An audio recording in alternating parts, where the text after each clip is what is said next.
మొదటి కొరింథీయులకు రాసిన పత్రిక 6వ అధ్యాయం 19వ వచనం చూడండి. మొదటి కొరింథీయులకు రాసిన పత్రిక 6వ అధ్యాయము 19వ వచనం చూసినట్లయితే దేవుడు అక్కడ గొప్ప మాట వ్రాయించి ఉన్నాడు పౌలు గారి ద్వారా. మొదటి కొరింథీయులకు రాసిన పత్రిక 6వ అధ్యాయము 19వ వచనం చదవండి. నీ దేహము దేవుని వలన మీకు అనుగ్రహింపబడి మీలో ఉన్న పరిశుద్ధాత్మకు ఆలయమై ఉన్నదని మీరు ఎరుగరా? మీరు మీ సొత్తు కారు, విలువ పెట్టి కొనబడిన వారు గనుక మీ దేహముతో దేవుని మహిమపరచుడి. నా నోరు నా ఇష్టం, నీ ఇష్టమా? ఎక్కడిది నోరు? దేవుడు ఇచ్చాడు కాబట్టి ఈ నోరు చక్కగా మాట్లాడుతూ ఉంది. ఒకడు అన్నాడట, ఏమన్నాడు? నా ఇష్టం వచ్చినట్టు మాట్లాడతా, నా ఇష్టం వచ్చు, నా నోరుది. వీడు తయారు చేసుకున్నాడు మరి నోరుని. ఆ నోట్లో నాలుక, పళ్ళు, ఆ దంతాలన్నీ తయారు చేసుకున్నాడు కాబట్టి నా నోరు అంటున్నాడు. నా నోరు నా ఇష్టం వచ్చినట్టు మాట్లాడతాను, నా ఇష్టం వచ్చినట్టు చేస్తాను, నా ఇష్టం వచ్చినట్టు పలుకుతాను అనుకున్నాడు. దేవుడు ఏం చేశాడట? ఒకరోజు ఆ నోరును మూసేశాడట. ఏం చేశాడు? నోరు మూసేసాడు. ఏట్రా నీకు అంత గర్వం ఏంట్రా, అంత పొగరేంట్రా నీకు? ఆ నోరు నీదా? నువ్వు ఎక్కడికి వెళ్ళి పొందించుకున్నావు నోరుని? ఎవరిచ్చారా ఆ నోరు? ఆ నోరు నేను నీకు ఎందుకు ఇచ్చాను? నీ ఇష్టం వచ్చినట్టు పెరగడానిక, నీ ఇష్టం వచ్చినట్టు మాట్లాడడానికా అని చెప్పి నోరుని ఇంకా స్టాప్ చేశాడు, ఆపేసాడు. ఇంకా నోరు పనిచేయడం మానేసిందండి. అప్పుడు ఆడికి బుద్ధి వచ్చింది. అయ్యో ప్రభా, నువ్వు ఇచ్చిన నోరుతో పనికిమాలిన మాటలు మాట్లాడాను, దుర్మార్గమైన మాటలు మాట్లాడాను,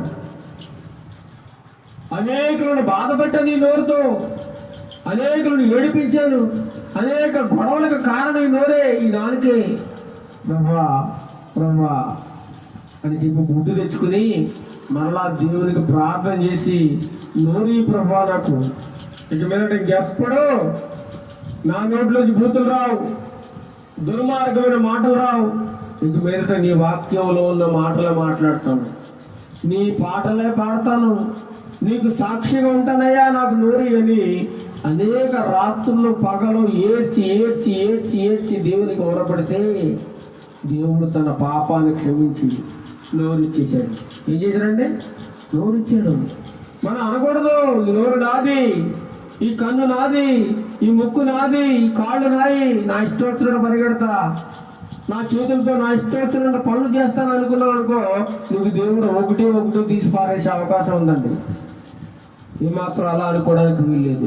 అందుకే అంటున్నాడు ఇక్కడ పౌలు గారి ద్వారా, దేవుడు మీ దేహము దేవుని వలన మీకు అనుగ్రహింపబడిందయా. ఈ శరీరం నీదనుకుంటున్నావేమో, దేవుడిది, దేవుడిచ్చాడు నీకు. ఈ అవయవాలు, ఈ భాగాలన్నీ దేవుడిచ్చినవి. కాబట్టి మీలో ఉన్న పరిశుద్ధాత్ముడు నివాసం చేస్తా ఉన్నాడు మీలో, మీకు తెలియడం లేదు. మీలో దేవుడు నివాసం చేస్తా ఉన్నాడు.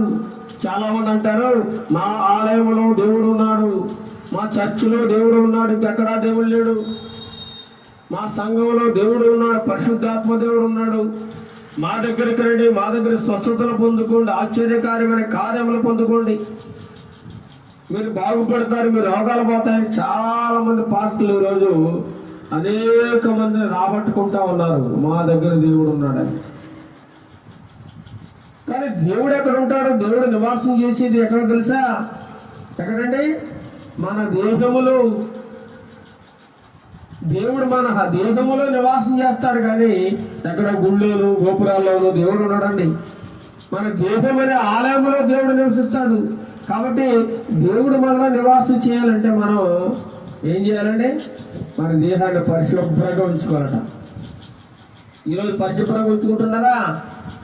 లేదండి, దాని నిండా సారా పోసేస్తూ ఉన్నారు, బ్రాంతి పోసేస్తూ ఉన్నారు, విస్కీ పోసేస్తూ ఉన్నారు, పానపరాగులు, గుట్కాలు, సిగరెట్లు, రకరకాల మత్తు మందులు, రకరకాల భయంకరమైన చెడు ఆహారం తిని ఈ శరీరాన్ని లోపల అవయవాలను సర్వనాశనం చేసేసుకుని దేవుడు ఒక 70 సంవత్సరాల బతకరా బాబు నీకు ఆయుష్ ఇచ్చానంటే 30 సంవత్సరాలకి రాలిపోతా ఉన్నాడు.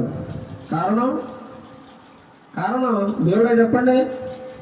దేవుడు తీసుకుపోయాడు అంటారు చాలా మంది. దేవుడే తీసుకుపోలేదు, వీడికి వీడే చచ్చిపోయాడు. వీడికి వీడే అవయవాలను పాడు చేసుకున్నాడు, నాశనం చేసుకున్నాడు తాగి. దేవుడైతే చక్కని మంచి అవయవాలు ఇచ్చాడు, పాడు చేసుకున్నాడు. కానీ దానికి దేవుడు కారణం కాదండి. దానికి దేవుడు కారణం కాదు. మీలో ఉన్న పరిశుద్ధాత్మకు ఆలయమైనదని మీ దేహము మీకు తెలియదా, మీరు ఎరగరా అంటున్నాడు. మీరు మీ సొత్తు కాదు అంటే నీ మీద నీకు ఎటువంటి అధికారం లేదు.